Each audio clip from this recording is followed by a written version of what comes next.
ব্যাংকে টাকা জমা দিতে গিয়ে এক ওষুধ ব্যবসায়ীর বাইক উধাওয়ের ঘটনায় তীব্র চাঞ্চল্য ছড়িয়ে পড়েছে। লক ভেঙে দুষ্কৃতীরা একটি নীল রঙের বাজাজ পালসার বাইক নিয়ে চম্পট দিয়েছে। সম্ভাব্য বিভিন্ন জায়গায় খোঁজাখুঁজি করেও বাইক না পেয়ে ওষুধ ব্যবসায়ী ইসলামপুর থানার পুলিশের দ্বারস্থ হয়েছে।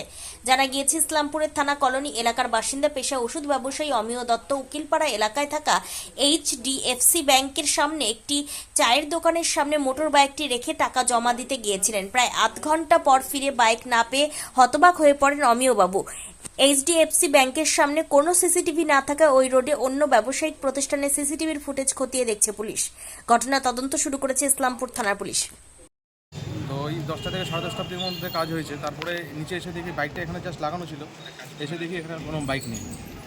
মানে কতক্ষণ ছিলেন আপনি ভিতরে? আধা ঘন্টা 30 মিনিটের মতো ছিলাম এখানে। তারপরে এসে এসে দেখছি বাইকটা নেই। বাইক লক করে গিয়েছে? লক করা ছিল।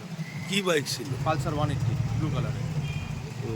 তো কি মানে আপনার কি মনে হচ্ছে কি লকটা কি মানে ভেঙে নিয়ে গেছে লকটা নাকি? ভেঙে নিয়ে গেছে যত সম্ভবত। এমনি এখানে যে দোকানের সামনে লাগানো ছিল কেউ দেখেনি? না, দোকান তখন বন্ধ ছিল, 4 ঘন্টা বন্ধ ছিল। ওই চায়ের দোকানের সামনে? হ্যাঁ। তো মানে কি মনে করছেন, মানে এখনো কি কোথাও কিছু জানিয়েছেন? হ্যাঁ, থানায় কমপ্লেন করা হয়েছে, থানায় একটা জিডিও দিয়েছি। তো কি বলছে থানা? থানায় তো ওই খোঁজাখুঁজি করছে, করছে। কি মনে হচ্ছে মানে এটা মানে কারা কি চুরি করতে পারে আর কি? এখন কী বলবো, এখন তো এই হারে চোরের উৎপাত বেড়েছে। এখন এনকোয়ারি হলে পরে বোঝা যাবে কী করে হয়েছে।